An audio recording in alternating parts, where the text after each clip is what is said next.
In March of 2019, Rebecca Morris, a 34-year-old elementary school teacher, walked out of her Portland apartment at 7:30 in the morning and vanished from the surface of the earth. Her car would be found hours later in the Riverside Elementary parking lot, keys dangling in the ignition. Her lesson plans for the day spread across the passenger seat. 4 years later, transit workers would discover her living like a ghost in the abandoned tunnels beneath the city, surrounded by children's drawings and mirrors arranged in patterns that hurt to look at directly. Rebecca had taught second grade for 8 years. She was the kind of teacher children remembered decades later, patient with the slow readers, fierce with the bullies, someone who kept granola bars in her desk for kids who came to school hungry. Her classroom walls were covered with student artwork and motivational posters featuring cartoon animals offering life advice in cheerful fonts. She had steady hands for craft projects and a voice that could quiet a room full of 7-year-olds with nothing more than her tone. The morning she disappeared began like any other. Her upstairs neighbor, Mrs. Chen, heard Rebecca's alarm at 6:15, then the shower running, then the familiar sounds of someone getting ready for work, coffee maker gurgling, drawers closing, the soft thud of books being loaded into a bag. Rebecca's routine was precise, developed over years of needing to be somewhere specific by 8 o'clock sharp. Mrs. Chen had set her own schedule to Rebecca's sounds. When the apartment went quiet at 7:30, Mrs. Chen knew Rebecca had left for school, but Rebecca never arrived at Riverside Elementary. At 8:15, Principal Janet Walsh called Rebecca's cell phone. It went straight to voicemail. By 9 o'clock, when Rebecca's second graders were asking where their teacher was, Walsh tried again. Same result. This was unprecedented. In 8 years, Rebecca had never missed a day without calling. She'd taught through head colds, food poisoning, even the morning after her father's funeral. Absence without notice wasn't just out of character, it was impossible. The substitute teacher, Mrs. Rodriguez, found Rebecca's classroom exactly as she'd left it the previous afternoon. The whiteboard showed tomorrow's schedule written in Rebecca's careful print. 23 small desks arranged in perfect rows. The reading corner with its rainbow rug and overstuffed beanbags. Everything waiting for students and a teacher who would never return. By noon, Walsh had called the police.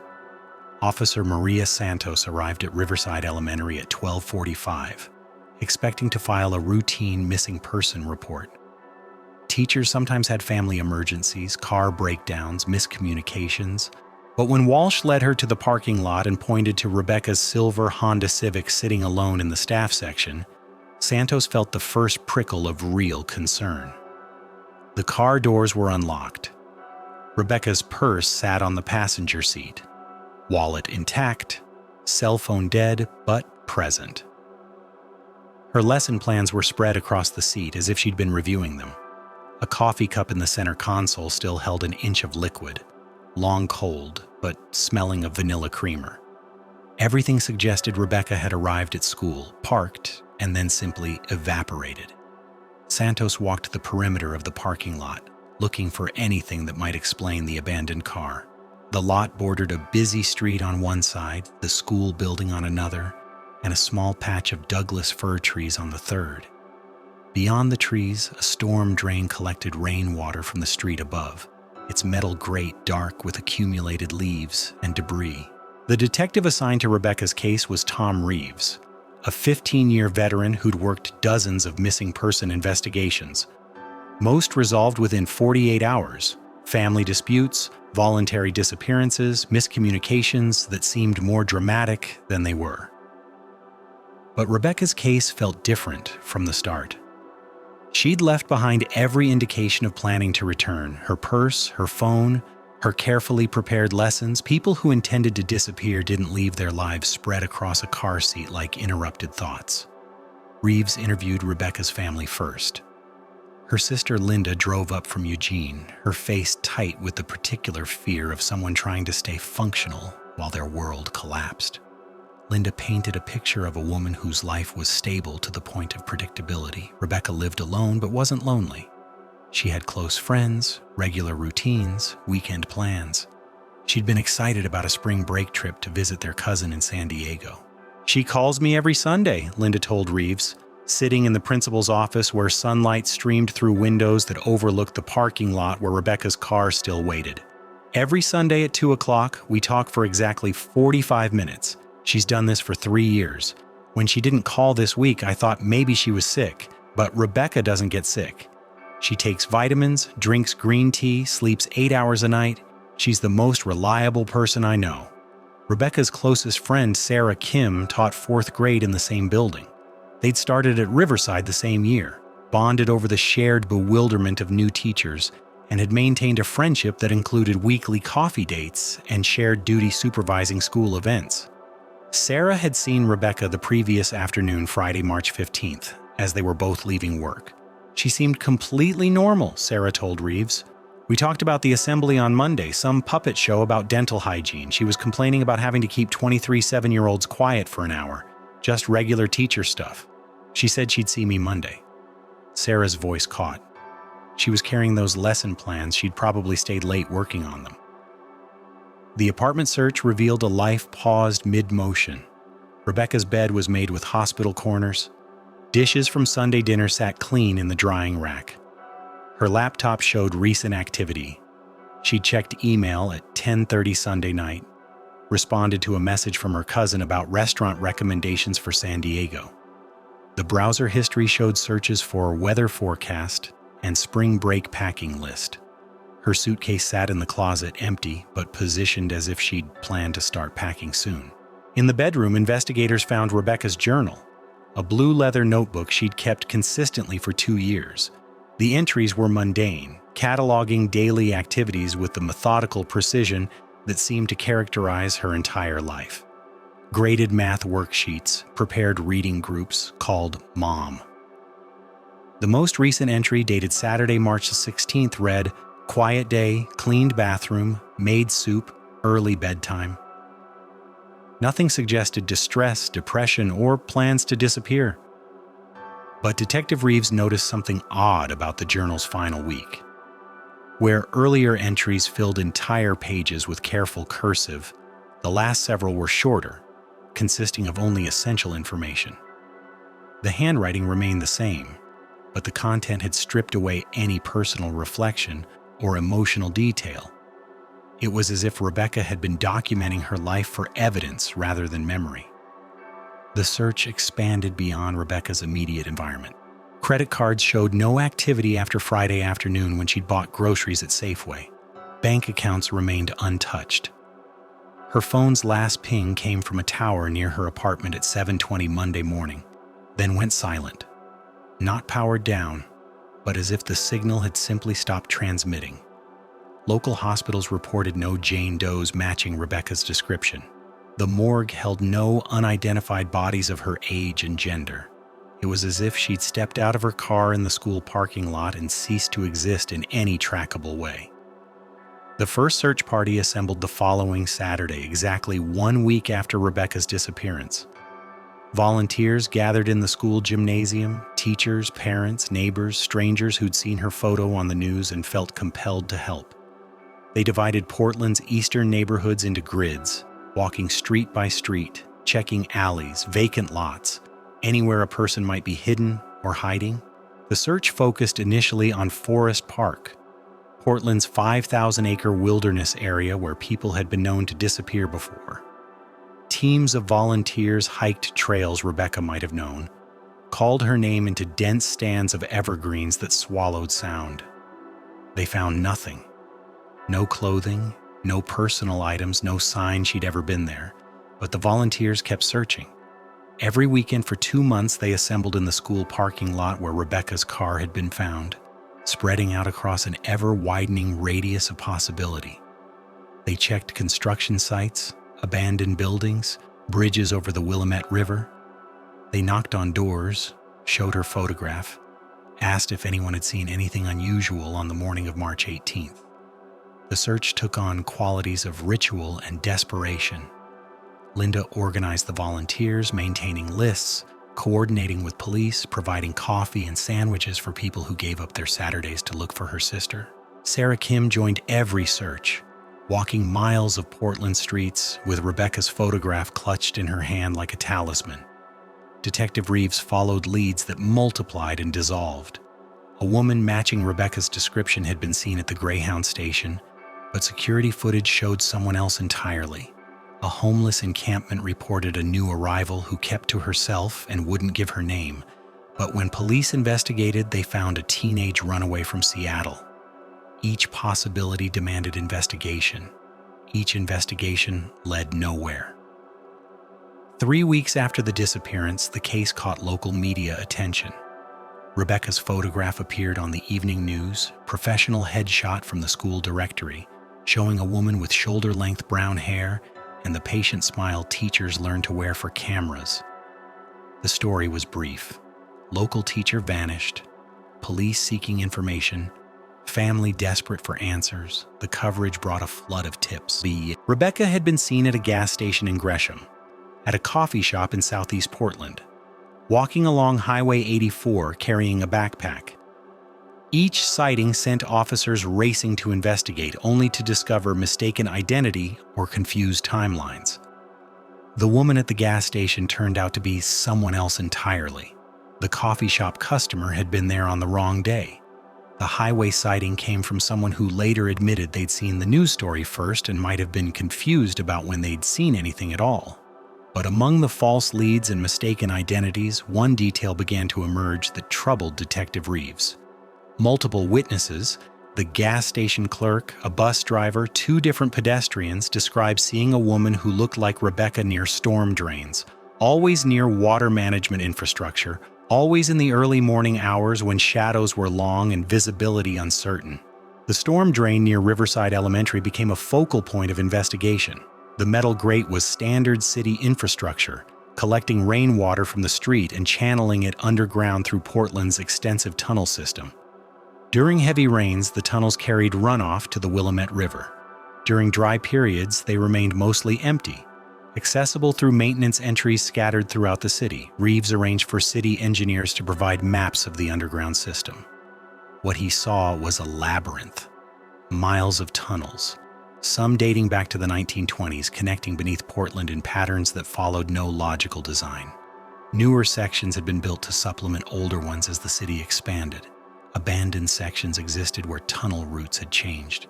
The entire system was vast enough that someone could conceivably enter at one point and emerge miles away, having traveled completely underground. The possibility that Rebecca had somehow entered the storm drain system seemed unlikely, but not impossible. The grate near the school was heavy but not locked. It could be lifted by someone determined enough. But why would an elementary school teacher climb into a storm drain on a Monday morning when she was supposed to be teaching 2nd grade? Reeves requested permission to search the accessible sections of tunnel near Riverside Elementary. The city sent a team of workers equipped with flashlights and safety gear. They entered through maintenance hatches, walking bent over through concrete tubes barely tall enough for standing. The tunnels smelled of stagnant water and decades of accumulated debris. Their footsteps echoed in ways that made distances impossible to judge. They found nothing. No clothing, no personal items, no sign anyone had passed through recently. The tunnel floors showed only the sediment of old storms and the occasional maintenance footprint. Whatever had happened to Rebecca Morris, it hadn't left traces in the underground passages beneath her school. As spring turned to summer, the search parties grew smaller. Volunteers who'd given up weekends for months began to drift away, returning to their own lives and problems.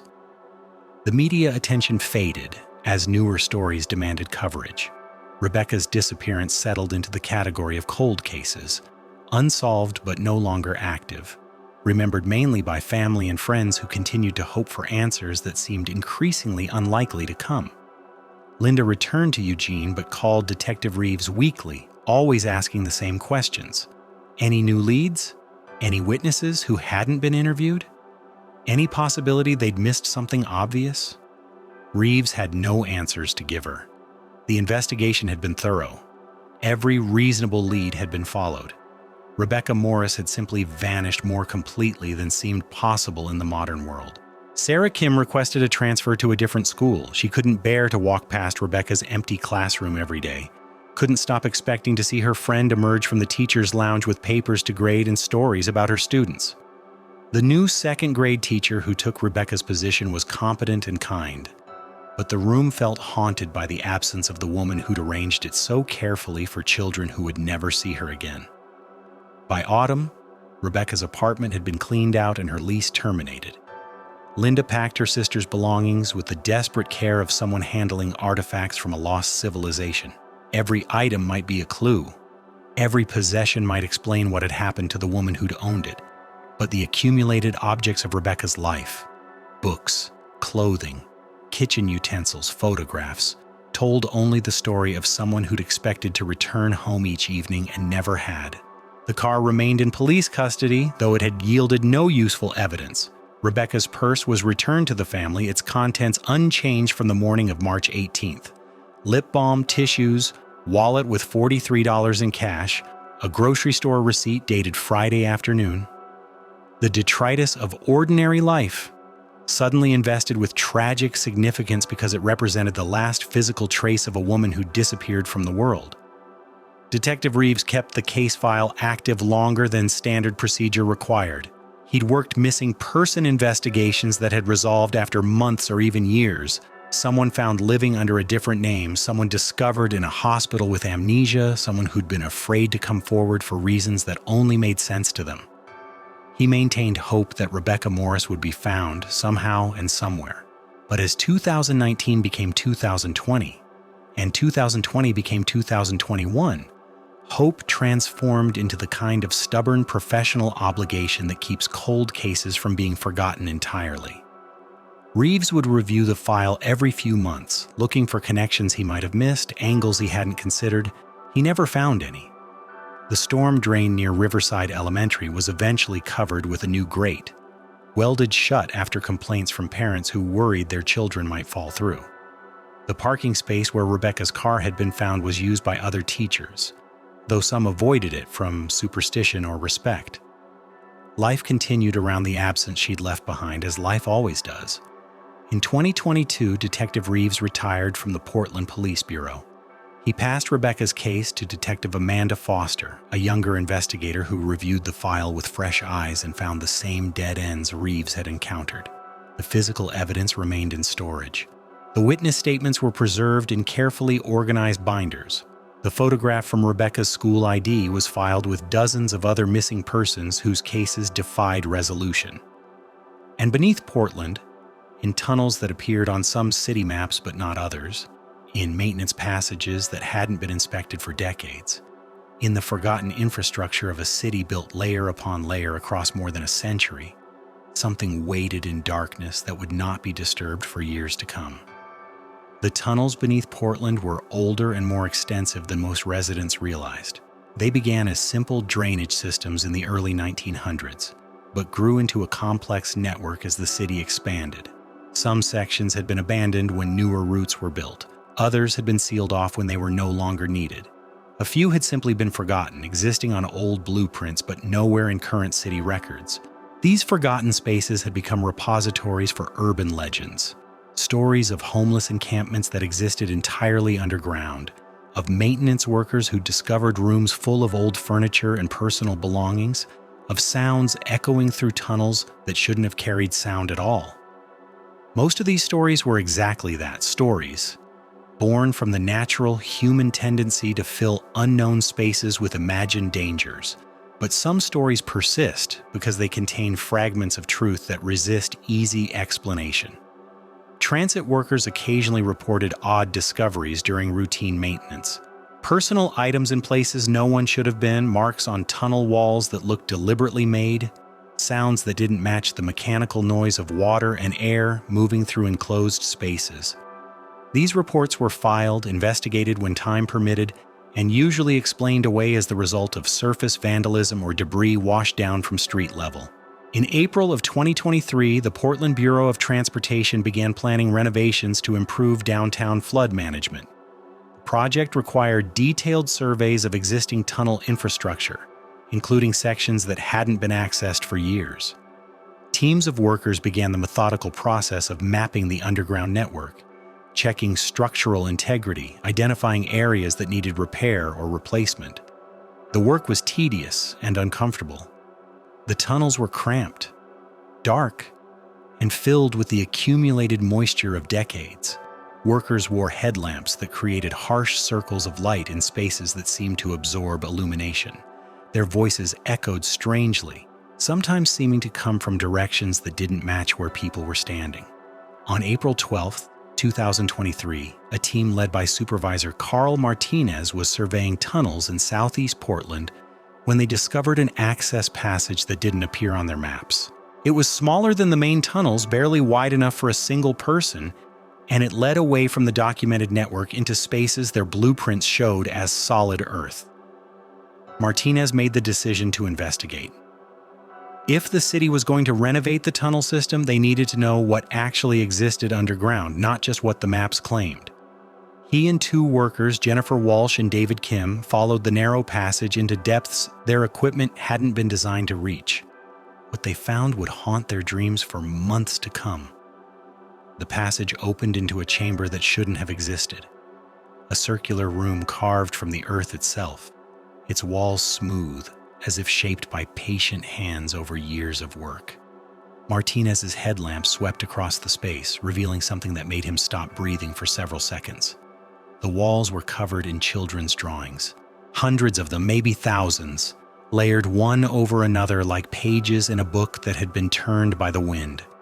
Crayon stick figures holding hands under smiling suns, houses with crooked chimneys and flowers that grew taller than trees, animals with too many legs and people with faces that were all smile and no eyes. The artwork covered every surface, extending up into darkness that their lights couldn't reach. "Jesus Christ," whispered Jennifer Walsh, her voice echoing back from hidden corners of the chamber. But it was David Kim who noticed what made the scene truly impossible. In the center of the room sat a woman.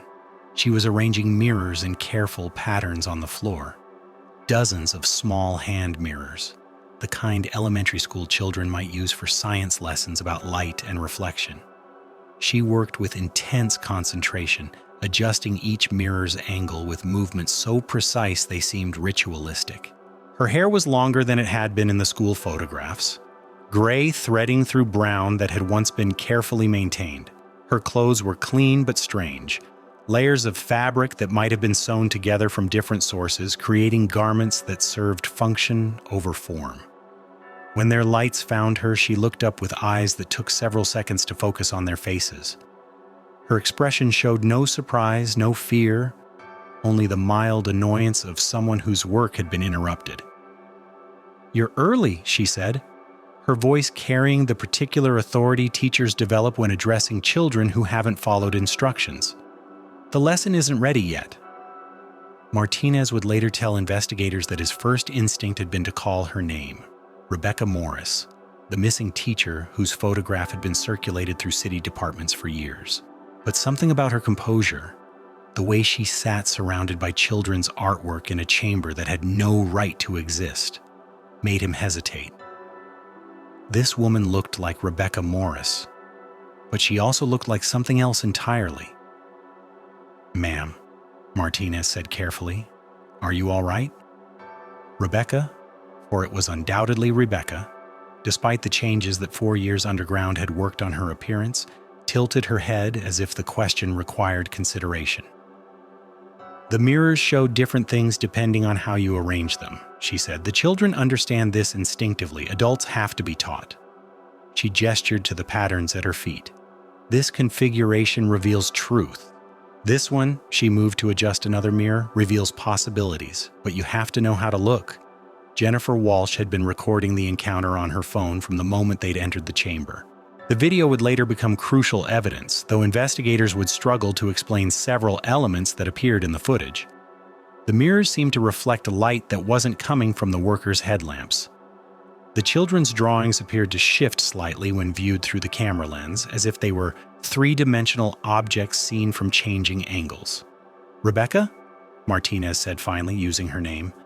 "Rebecca Morris? People have been looking for you." This seemed to genuinely surprise her. She stopped adjusting mirrors and looked directly at him for the first time. "Looking?" she said, "but I've been right here. The children know where to find me." David Kim swept his light across the chamber again, noting details his initial shock had missed. In addition to the drawings that covered every wall, the space contained other objects that told the story of someone who'd been living underground for years. Neat stacks of books, their titles too faded to read in the uncertain light. Blankets arranged into what might have been a sleeping area, containers that appeared to hold water and preserved food, and everywhere more mirrors, not just the small ones she'd been arranging, but larger pieces mounted on walls and suspended from the ceiling by what looked like fishing line. "What children?" Jennifer asked, though part of her already feared the answer. Rebecca smiled with the patient expression teachers reserve for questions they've answered many times before. "They come to visit," she said. "Not every day, but often enough. They bring me new drawings, and I teach them about reflections, about seeing things that are hidden in plain sight." She paused, studying Jennifer's face in the uncertain light. "Would you like to learn?" The three workers exchanged glances. Martinez made the decision that probably saved all their lives. "We'd like to," he said, "but we need to go back up and get some equipment first. Will you be here when we return?" Rebecca nodded seriously. "I'm always here. The work requires constancy." They retreated from the chamber slowly, none of them wanting to turn their backs on the woman surrounded by mirrors and children's art. When they reached the main tunnel system, Martinez immediately called his supervisor, who called the police, who called Detective Amanda Foster. Within 2 hours, the tunnel entrance was surrounded by emergency vehicles. Paramedics, police officers, social workers, and FBI agents who specialized in missing persons cases descended into Portland's underground with equipment designed for rescue operations. But when they reached the chamber Martinez had described, they found it empty. The children's drawings were still there, covering the walls in layers that seemed to shift in the artificial light. The mirrors remained arranged in their careful patterns. But Rebecca Morris was gone, along with her books, her blankets, and any sign that someone had been living in that space for years. Detective Foster ordered a complete search of the tunnel system. Teams worked for 3 days, mapping every passage, checking every chamber, following every route that might connect to the room where Rebecca had been found. They discovered additional spaces that didn't appear on city maps, rooms carved from earth, passages that led to dead ends, chambers that contained evidence of human habitation dating back decades. In one room, they found hundreds more children's drawings, some so old the paper had begun to crumble. In another, mirrors had been arranged in complex geometric patterns that hurt to look at directly. In a third, they discovered journals written in Rebecca's handwriting, documenting 4 years of life underground. The journal entries revealed a gradual transformation that was both heartbreaking and incomprehensible.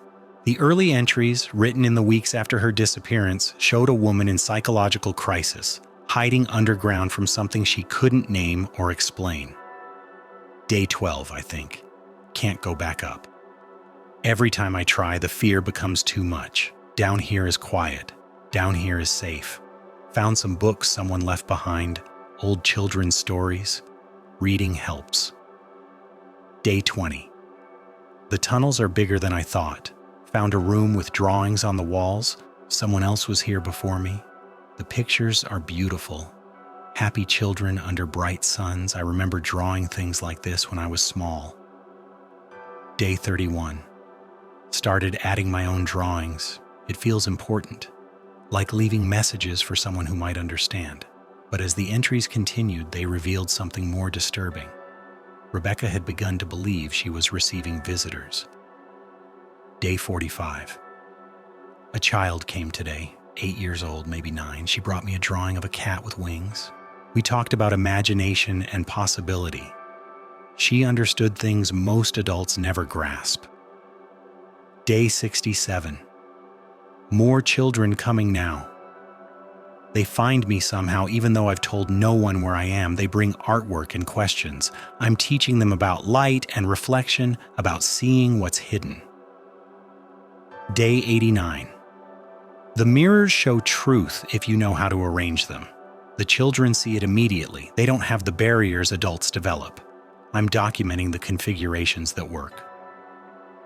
Detective Foster brought child psychologists to review the journal entries. Their consensus was troubling. Rebecca appeared to be experiencing elaborate hallucinations, creating imaginary interactions with children who existed only in her deteriorating mind. 4 years of isolation and malnutrition had likely caused significant psychological damage. But the physical evidence suggested otherwise. The children's drawings found throughout the tunnel system showed different artistic styles, different materials, different stages of development. Some were clearly the work of very young children, stick figures and scribbled colors. Others showed the more sophisticated efforts of older kids who'd learned techniques for perspective and shading. The sheer volume of artwork suggested contributions from dozens of different hands over an extended period. More troubling still were the materials used. While some drawings had been made with standard crayons or markers, others used materials that would be difficult to obtain underground. Expensive colored pencils, specialty papers, glitter, and stickers that looked recently applied.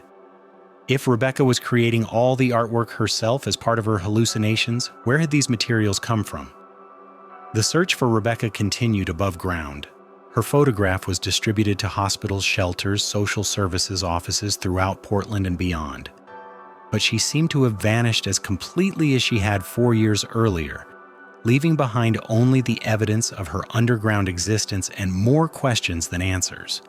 Linda Morris drove up from Eugene when she learned her sister had been found and lost again. She insisted on being taken into the tunnels to see the chambers Rebecca had inhabited. Detective Foster agreed, hoping that family insight might provide clues about where Rebecca might have gone. The visit was devastating.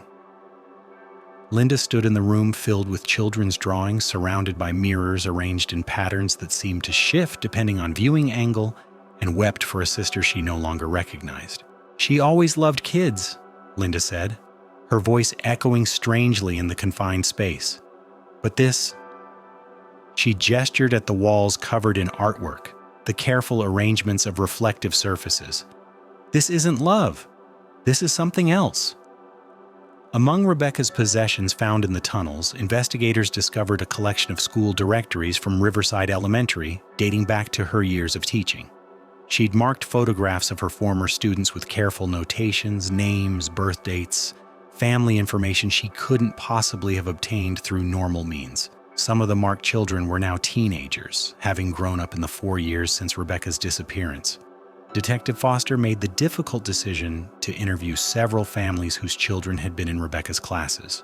She approached these conversations carefully, aware that she might be suggesting something impossible and traumatic, but what she learned made the case even more disturbing. 3 families reported that their children, now 11 and 12 years old, had mentioned seeing their old teacher in recent months. The sightings followed similar patterns. Children playing near storm drains or construction sites would glimpse a familiar figure watching them from shadows.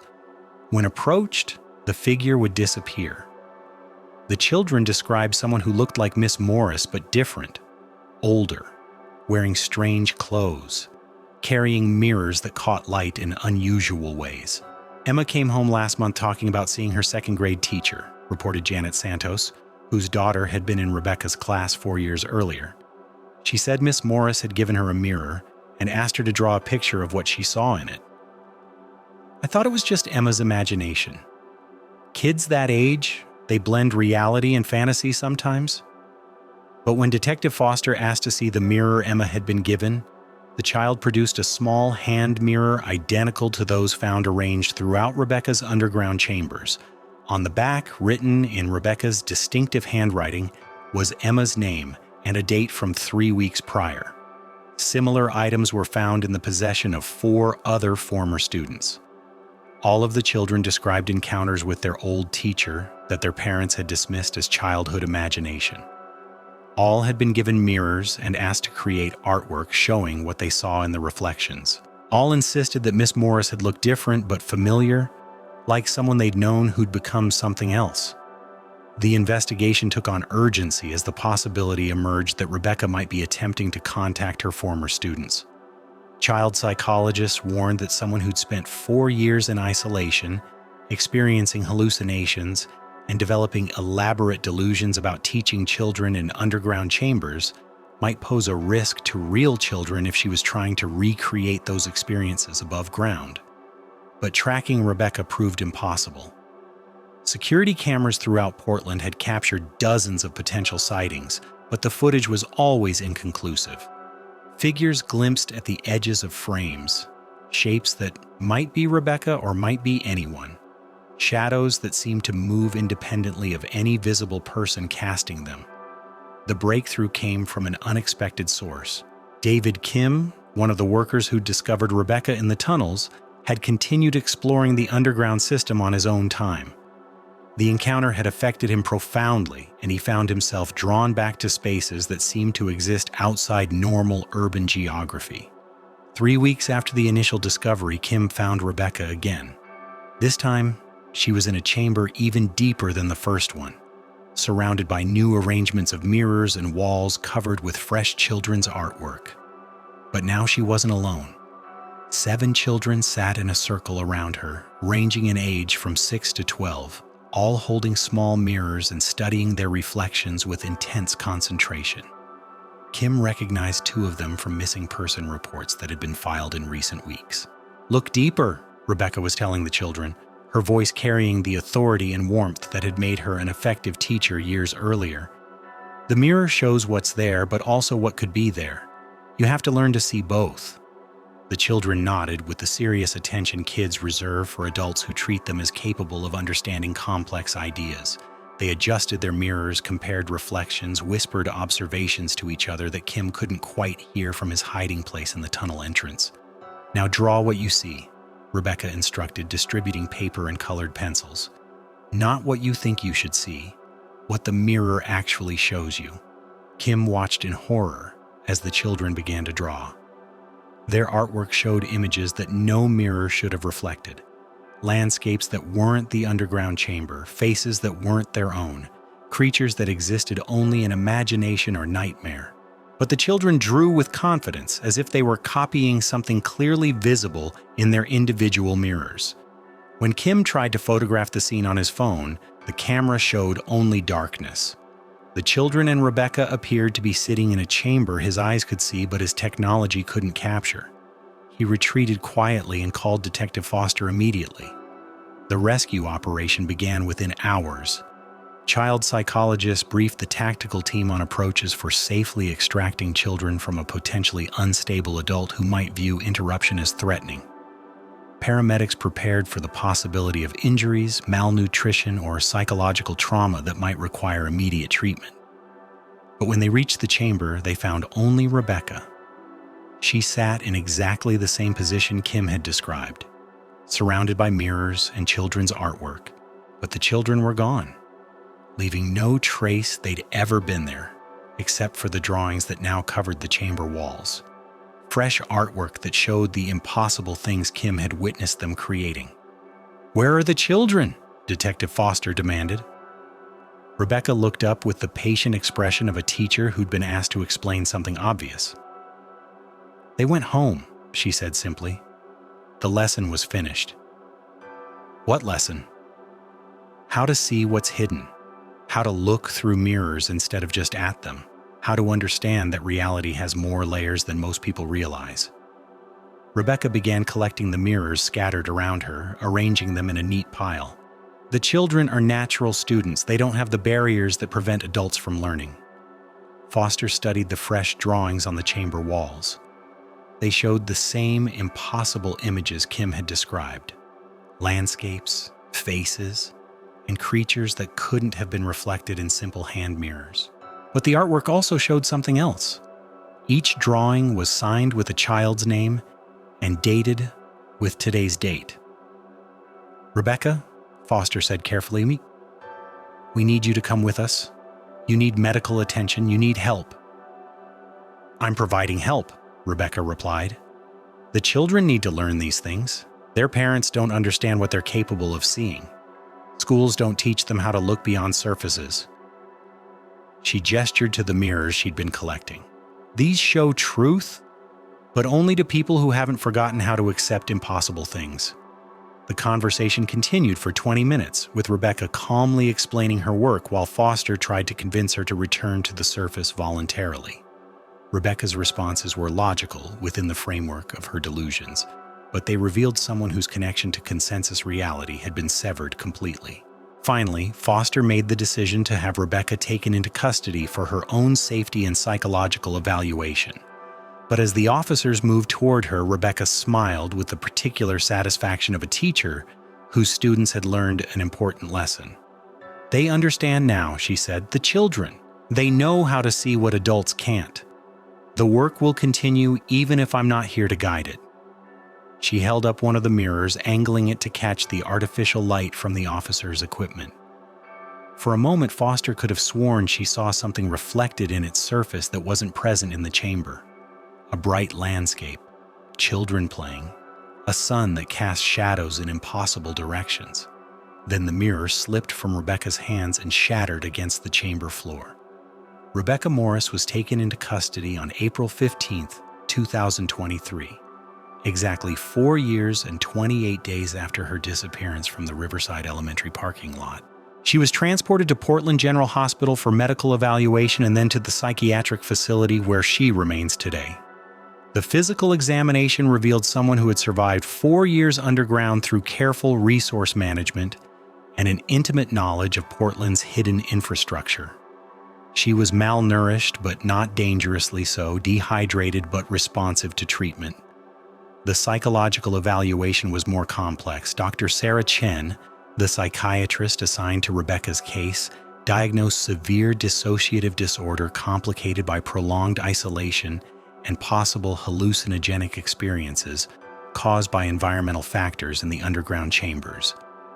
Rebecca's belief that she had been teaching real children was classified as an elaborate delusional system created to cope with isolation and guilt over her original disappearance. But Dr. Chen's reports also noted inconsistencies that troubled her professional understanding of the case.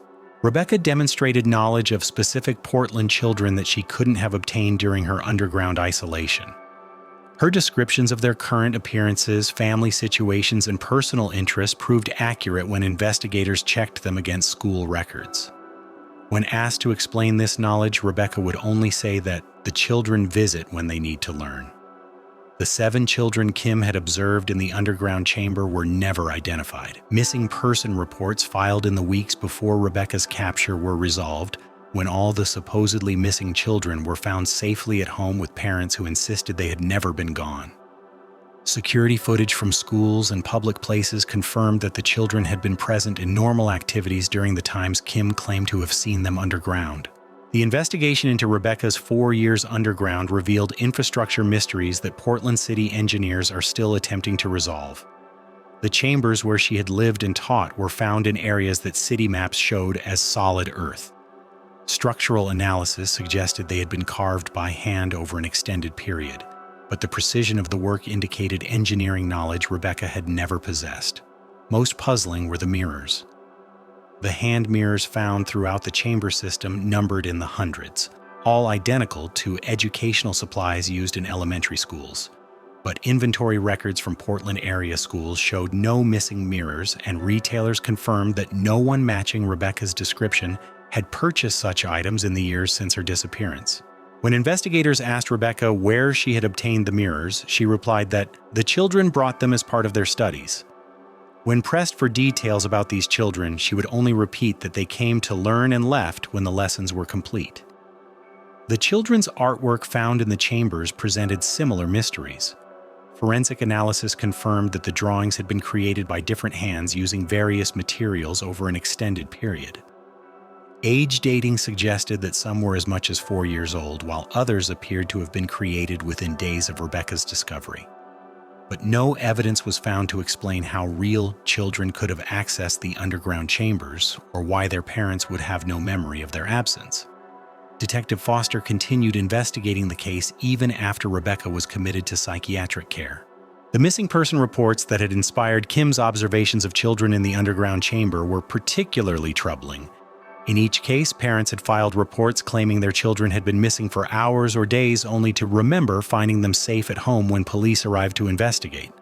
Foster interviewed the parents extensively, but their accounts were consistent. They had experienced moments of confusion about their children's whereabouts, filed hasty missing person reports, and then realized their mistake when they found their children engaged in normal activities. They seemed genuinely puzzled by their own behavior and had no explanation for the temporary lapses in awareness of their children's locations. The parents did report one common element. Their children had returned from school or play with new artwork during the period when Rebecca was living underground. The drawings showed mirrors, underground spaces, and a female teacher figure that resembled Rebecca Morris. When questioned about these drawings, the children claimed they couldn't remember creating them, but insisted they were proud of the work. Sarah Kim, Rebecca's former teaching colleague, visited her in the psychiatric facility 6 months after her discovery. The meeting was emotionally devastating for both women. Rebecca recognized Sarah immediately and spoke coherently about their shared history at Riverside Elementary. But when Sarah asked about the 4 years underground, Rebecca's responses revealed the depth of her psychological transformation. "I never left," Rebecca told Sarah. "I've been teaching the whole time. Different students, but the same work. Children need to learn how to see what adults have forgotten, how to look through mirrors instead of just at them." Sarah asked about the missing person reports. The children Kim claimed to have observed. The artwork found throughout the chamber system. "The children find me when they need to learn," Rebecca replied. "Time works differently underground. What seems like hours to them might be years to us. What seems like imagination to their parents is education to me." She paused, studying Sarah's face with the intense focus she'd once brought to lesson planning. "Would you like to understand? I still have mirrors." Dr. Chen ended the visit at that point, concerned that Rebecca was attempting to draw others into her delusional system. But Sarah left troubled by something she couldn't articulate, a sense that Rebecca's responses, however disconnected from consensual reality, contained elements of truth that resisted easy dismissal. The case officially closed in December 2023, with Rebecca Morris classified as found and receiving ongoing psychiatric treatment. The underground chambers she had inhabited were sealed by the city, though engineers noted that the extensive tunnel system made complete security impossible. Additional chambers might exist in areas not yet mapped or discovered. Detective Foster transferred to a different department 6 months later, citing the psychological toll of working cases that defied logical resolution. In her final report, she noted that while Rebecca had been found and was receiving care, fundamental questions about her 4 years underground remained unanswered and might never be resolved satisfactorily. The Riverside Elementary parking space where Rebecca's car had been found was eventually converted to a small memorial garden maintained by former students and colleagues. The plaque reads simply, "In memory of Rebecca Morris, teacher who showed us how to see." But the memorial's most distinctive feature is a collection of small mirrors mounted on posts throughout the garden, angled to catch sunlight and create patterns of reflected light that shift throughout the day. School administrators initially questioned this design choice, but the former students who proposed it insisted that Miss Morris would have approved. Children visiting the memorial often spend extended periods studying their reflections in the mirrors, drawing pictures of what they observe, and asking questions about the nature of reflection that their teachers find difficult to answer. Parents report that their children sometimes claim to see things in the mirrors that aren't visible to adult eyes. Landscapes, faces, lessons that continue even when the teacher is no longer present. These reports are generally dismissed as childhood imagination, the natural tendency of young minds to create stories that make sense of experiences they cannot fully understand. But occasionally a child will produce artwork showing details of underground chambers they could never have seen, or demonstrate knowledge of mirror configurations that would require years of study to master. When questioned about these abilities, the children invariably respond that Miss Morris taught them, though they cannot explain when or where these lessons took place. Their parents find no evidence of contact with Rebecca Morris, who remains in psychiatric care, monitored constantly with no access to mirrors and no possibility of teaching anyone anything. Rebecca herself continues to maintain that her work is ongoing, that children find her when they need guidance, and that the nature of reflection contains truths adults are incapable of perceiving. She speaks of her students with the affection and professional pride that once made her an exceptional teacher, describing their progress in learning to see beyond surfaces, to understand that reality contains layers invisible to casual observation. Dr. Chen's reports note that Rebecca's delusions remain stable and elaborate 4 years after her discovery. She shows no signs of recognizing the impossibility of her claims or accepting that her underground students existed only in her damaged mind, but she also demonstrates knowledge of current events and specific details about Portland area children that she could not have learned during her institutionalization. When asked to explain these inconsistencies, Rebecca responds with the patient tone teachers use for students who haven't grasped essential concepts. Understanding requires learning to see through mirrors, not just at them, she explains. The children know this instinctively. Adults have to practice. And in Portland elementary schools, in the homes of children who once sat in Rebecca Morris's second grade classroom, small mirrors continue to appear in unexpected places. Children find them under their beds, in their backpacks, tucked between pages of library books. When parents ask where the mirrors came from, the children claim they cannot remember, but they hold onto them carefully, studying their reflections with the serious attention of students working to master important lessons. The mirrors show whatever is reflected in them: faces, rooms, ordinary objects caught in silvered glass. But sometimes, just at the edge of vision, observers catch glimpses of something more. Underground chambers filled with children's artwork, a figure moving through darkness with the purposeful stride of someone who has work to accomplish. Patterns of light that suggest lessons continuing in spaces that exist beyond the boundaries of mapped reality. These glimpses last only moments before ordinary reflection reasserts itself. But they persist with enough frequency that storage rooms in Portland elementary schools now contain dozens of mirrors turned face down by teachers who prefer not to see what might be looking back. Rebecca Morris disappeared from a school parking lot in March 2019 and vanished so completely that her absence seemed to erase her from the world entirely. When she was found 4 years later, living in chambers beneath the city, surrounded by children's artwork and mirrors arranged in impossible patterns, investigators thought they had solved the mystery of her disappearance. But some disappearances are not solved by discovery. Some people vanish so thoroughly that finding them only reveals how completely they have been transformed by whatever darkness swallowed them. Rebecca Morris was found, but the teacher who walked out of her apartment that March morning was never recovered, leaving only someone else wearing her name and claiming to continue work that should have ended when she stepped away from her second grade classroom for the last time. And in the tunnels beneath Portland, in chambers sealed by city engineers but perhaps not truly empty, mirrors continue to reflect light that comes from sources no map can locate, showing images of lessons that may never truly end, taught by someone who learned too well how to disappear into the spaces between what is visible and what is true.